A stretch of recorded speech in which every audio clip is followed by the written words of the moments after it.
Just going to do a quick tutorial on how to build a spaced coil, how to put the coils into an OBS Crius and wick it. So the first thing you're going to need is from the Coilmaster kits. This is the version 2, I think, which has got the longer rod. This is a 2.5mm rod. Excuse me. What you're going to do, this wire, this is 0.42mm or around about 26 gauge 316L stainless steel. Now I'm going to be doing an 8 wrap coil, and this is around about 12 centimeters of wire. Now you don't have to measure it, but if you're new to building coils, so you're not wasting any or not cutting enough off, about 12 centimeters is fine for this one. So the first thing you're going to do is, on the Coilmaster you've got the little hole, so you're going to feed the wire through, and then just leave a little bit at the end and then just trap that with your thumb. Now I'm going to do a space coil, so I'm not going to use the other end just yet, and you literally just grab the wire, and 1, 2, 3, 4, 5, 6, 7, 8. Okay, and then you've got the end. Excuse me. Now what I'm going to use now is some needle nose pliers. Now just grab the end of the wire and then just pull it, because what you're doing here is you're just making it really tight so that it's not loose on the rod. And then what I do is just pull it around a little bit just to keep it straight. If you don't pull it around a little bit, it'll end up round the other side. You're going to have to straighten it up. And then what I do is get the 2.5mm end that you'd normally use, you know, if you're doing a what do you call it, a micro coil, whatever you call it. But because we're doing this one spaced, as you can see there, it looks a bit untidy. But once you get this, and just gently push, so you can't see, and let go. As you can see now, it's nice and close together.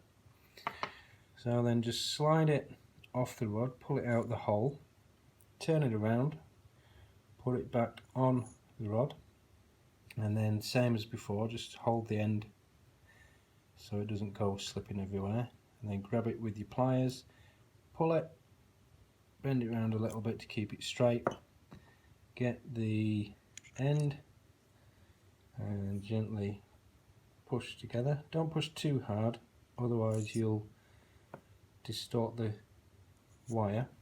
And as you can see there, a lovely spaced coil. And what you need to do then is get your little, be careful when you're handling the coil or squeeze too hard, because otherwise you'll squash it. What you want to do then is just trim the ends. So when you're going to coil it, do one fairly short, you can see there, and then always make sure that the other leg is a little bit longer, like that. So you can't see it very well. Let's do it like that. Oops, like that. You see, so one end's a little bit longer than the other, and that just makes it easier to feed it through into the tank when you're going to rebuild it.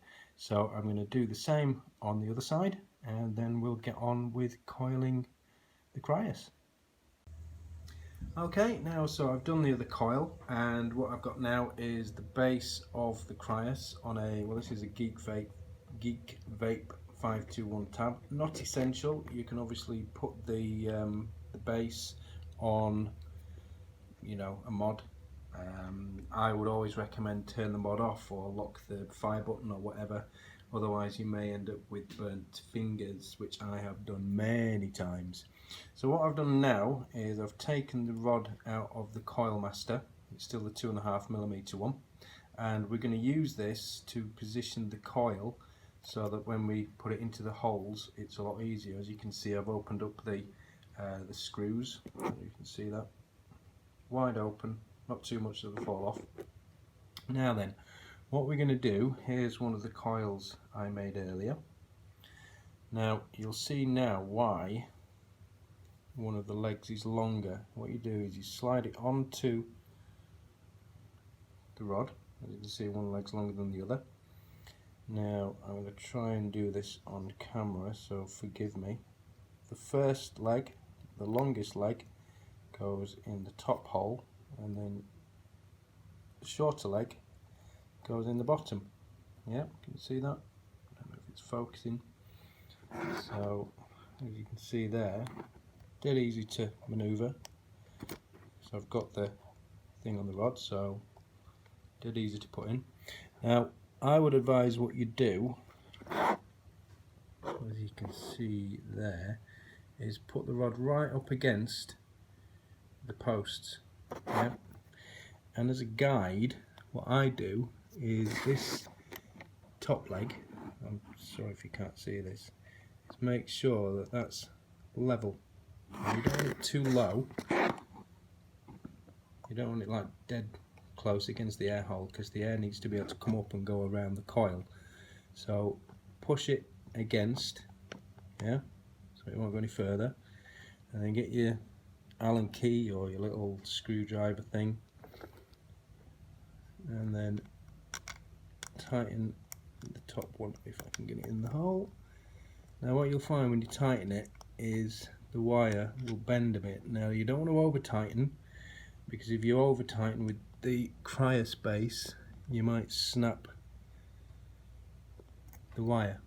Okay, and then what I do is I'll just take the rod out, put it in the other side, and then just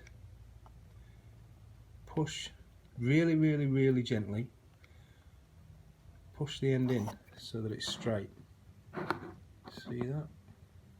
If you can see, I've just pushed that in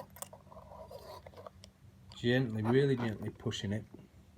Okay, and what I'm going to do is just turn it around just for ease, and I'm going to get my screwdriver, my Allen key screwdriver. Now the bottom hole, obviously, bottom screw, come on you bugger, tighten that again, use your, see it's bending there, don't go too far, just make sure it's kind of finger tight. Then take the rod out, turn it around again so you can see. Focus. No. Hopefully this will make sense. Let's move the camera. Put the rod in. Okay, and then gently. As you can see, I hardly touched it then. Let's tighten this up. Now, as you can see there, it's pretty much spot on. What you've got to look for is, if you look down, look straight down, I've got to get the angle right. You've just got to make sure, imagine this circle here, yeah, going around, make sure that none of the wires, if you look straight down, just going to make sure that nothing's going outside that ring, because if it does, it will touch the edge of the deck, the edge of the tank, sorry, when you screw it on, and it will short out. Yeah, so as long as you've got these ends pushed in, and as you can see, it's slap bang right over the air hole, you've got enough space, and as you can see, as a guide, yeah, I'm not bending the coil down, it's just going through the hole. Yeah. So what you then do, turn it around, get your little snips, and as close as you can, give it a snip. You want to get as close as you can, because if you've got any wire sticking out and it touches the other coil, you're in trouble. And that's pretty much one coil done. Yeah?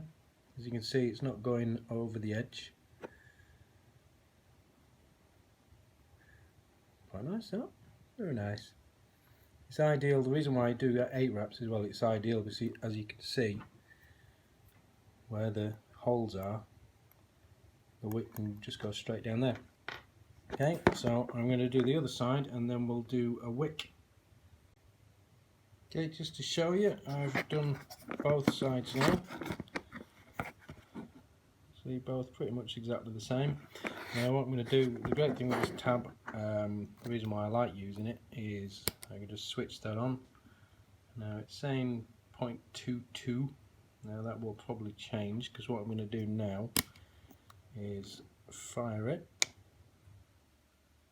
just to make sure everything's okay. And as you can see,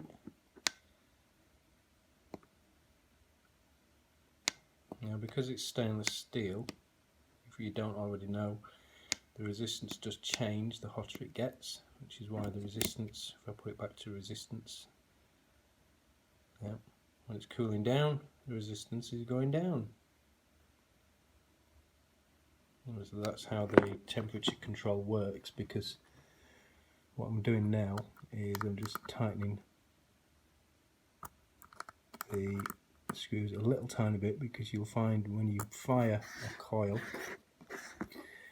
for some reason, I'm not a scientist, but you just need to tighten, again, you know, finger tight. You don't want it, because if you do it too tight, the blooming wire will pop out the other side and you'll have to start all over again. So that's leveling off about 0.22, which is fine. Yeah, that's it. So we'll go on to wicking it now. Okay, the wicking material that I'm going to use is good old Muji cotton. Now, I haven't done anything with this. This is straight out of the packet. Now, what you want to do with Muji is, if you look at the actual pad, it's got quite a rough outside, obviously where it's been manufactured and pressed and whatever they do with it. Now, quite a delicate operation. What you want to do is get as close to the edge as you can. All you're basically doing is peeling off the outer strip. Now, using your thumb to keep all the fluffy bits there. And if you can see that, difficult on camera, it does take a bit of practice. As you can see, I'm kind of stroking the outside as I'm pulling it. See how I'm just peeling off the outside? Stroke your thumb down. I'm doing this slowly, it is quicker when you get used to it. I know it looks like a bit of faffing about. Turn it over, do the same thing on the other side, start it off. Yep. Get your thumb. As soon as you start it, it's pretty quick, so thumb to hold in the fluffy bits or the meat of the cotton. Peel the outside off. Done. Yep, there you go. So that's the outside layer. Discard that or do whatever you want with it, so you're left with just the meat of the cotton. Yep. Now, width-wise, when you cut it, I've put the, I'll change the camera angle, but I've put the Crius base onto the Joytech cuboid, which is a great mod. Now it's already set at 0.23 ohms. Now it's already remembered that, because basically all the coils I do are 0.23. Set at stainless steel 316. Now what you always want to do when you put a new coil on is lock the resistance if you're going to be using temperature mode. So 3 clicks, starts flashing. Now the left button till you get to the coil, and then you can't really see the buttons. Press the right hand button to lock it. You see there's a little padlock appeared, and then press the fire button and that's locked. Yep. Now because it's stainless steel, I've got it in temperature mode. I run it about 68-70 watts, about 480, 490. And what you'll see now, as soon as I fire it, protection. Yep. So that shows that it's working. Yep. Basically, temperature control will not let the coil go any hotter than 480 degrees Fahrenheit, which I found is probably the sweet spot for Muji. Any higher than that, you know, you're going to get, it's going to burn. Well, it's not going to burn it, but it will singe it, and you'll get a burnt taste. You know, different. If you're using quite high VG juice, you might want to go a bit higher. If you're using a high PG juice, you might want to go a bit lower, because VG has got a higher. I don't know what the technical term is, but with higher VG juices you tend to have to run it a little bit hotter, but I find 480 is about the maximum.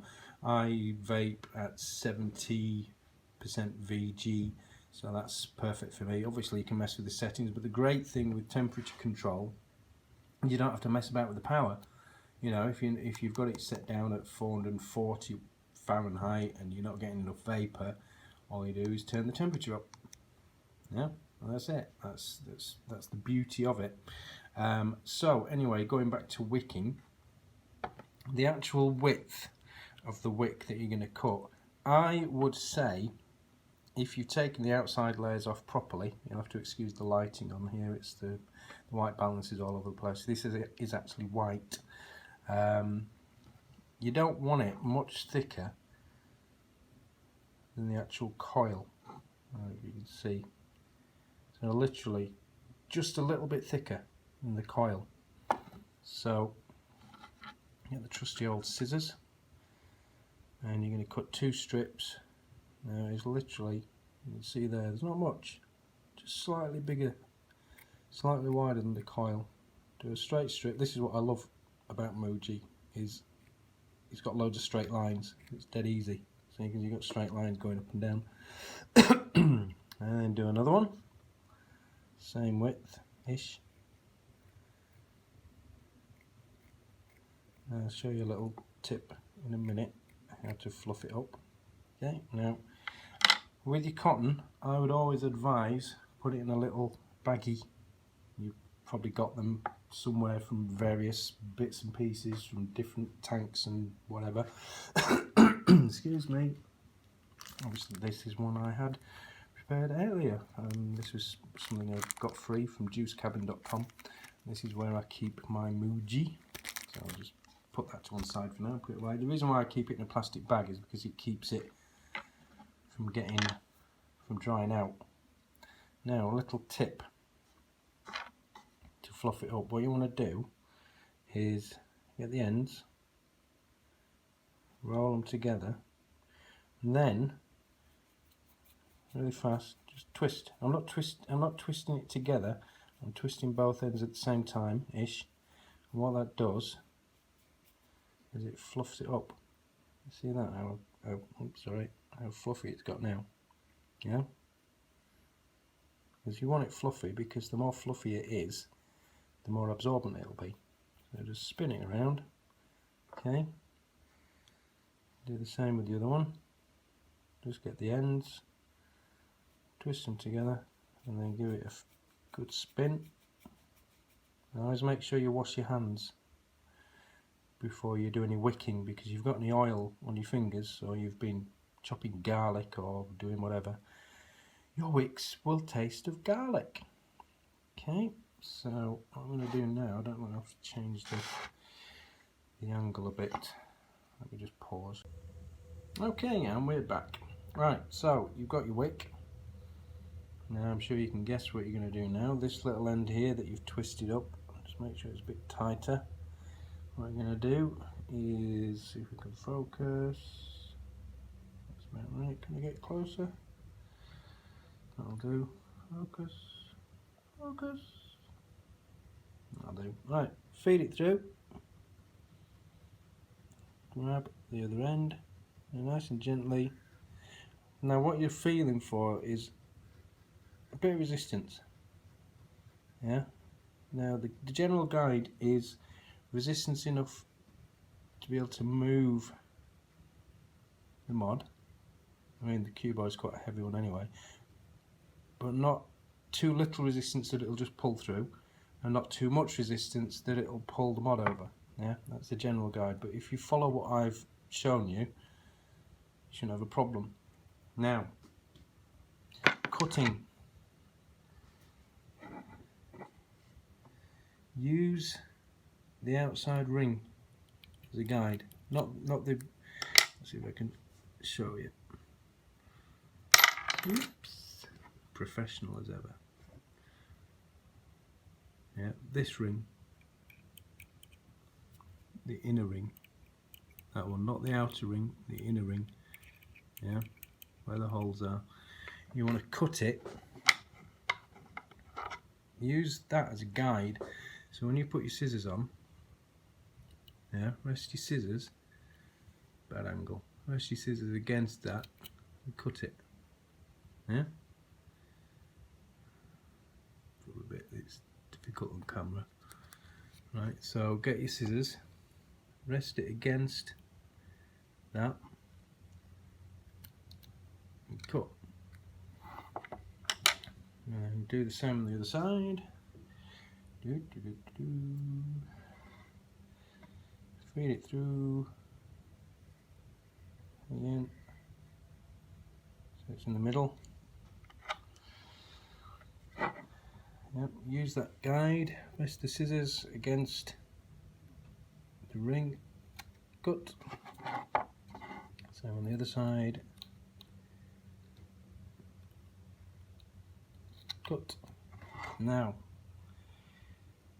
center, get it centered. What I do with the Crius and anything that's got a kind of juice wick holder thing is just cut the corners. Now I'll have to cut it and show you afterwards. See that? The idea behind that is that when you push I'll do it now actually. What I tend to use is the Allen key screwdriver or an Allen key because it's small enough. You want to get the pointy bit and push that down the hole. Don't push the rest down, just rest it on top. Very, very gently because you don't want to compact the cotton. And you see there, there's a little bit, the tail's gone down, and the rest of it's the top.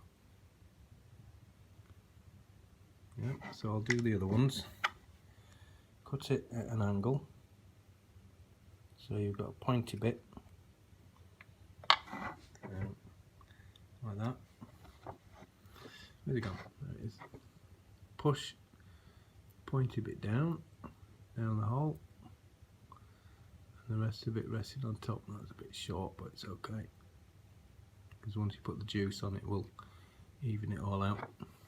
Same again with this one. Again, it seems like a lot of faffing around and it's taking forever, but the more you do it, the quicker it gets. Now that one's actually, let's see, that one's actually a bit long, so I'm just going to trim that. It's difficult. It's easier when you haven't got a camera in front of you. Again, with the pointy bit, put that down the hole. Again, I'm not pressing massively hard because I want to keep this fluffy. And then the final one, obviously when you're doing it yourself, you'll cut all the corners first and then shove it all down at the same time, but I'm doing it like this so you can see what I'm doing. See, point a bit down the hole, the rest just on top. I'll tidy it up when I've got the juice on. As you can see there, there's absolutely nothing blocking the air holes. Now the tail, what that will do is start the juice coming up. Now then, I'm going to pause it and find some juice. Okay, I've got my juice. So what I'm going to do now is just prime the coils. So I'm just going to put a bit of juice very gently just on the top, just tap it on, and on the sides just to wet the cotton. I'm not pushing on it, so just on the sides there. Yeah, give it a second to soak in. Do the same all around. Don't need much, just enough to wet it. Dab it on the top. And on the sides, how quickly it soaks in depends obviously on how thick your liquid is. So because you've fluffed up the cotton, it should soak in pretty quickly. Yeah, that's all you need. Don't have to soak it. So what I then do is just tidy up. Again, I'm only ever so slightly touching the cotton because you don't want to compact it. Sorry if you can't see this very well. And what I'm kind of doing is just combing it down a little bit just to make sure it's covering the juice holes, because what the cotton will do, obviously you've got these massive holes here, it'd be like a little barrier to stop the juice from shooting up. Okay, I'm just going to wet it a bit more because I'm going to do a test fire.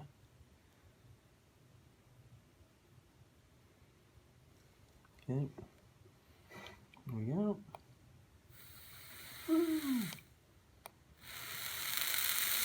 Oh yeah, oh yeah. And again, what I tend to do is I'll just do one last check just to make sure there's no wires sticking too far across, and then I'll put the top back on. Now, one surefire way of knowing if it's stuck out too much is you will hear metal scraping against metal. If you don't, you've done a good job. So what you're going to check for now, the great thing about regulated mods is if you have buggered it up, it will not fire. So fingers crossed. Yep, that's fine. If the metal was touching the outside, it would say battery or short or something like that. So what you need to do is take the tank back off. The main culprits normally with something like this is that the ends of the coils are sticking out a bit much, so you just need to push them in a little bit like we did right at the beginning just to make sure. Let me just open the juice control actually, get all that seeping in. Yeah. It'd be rude not to have a vape on it, bear with me. Where's my drip tip?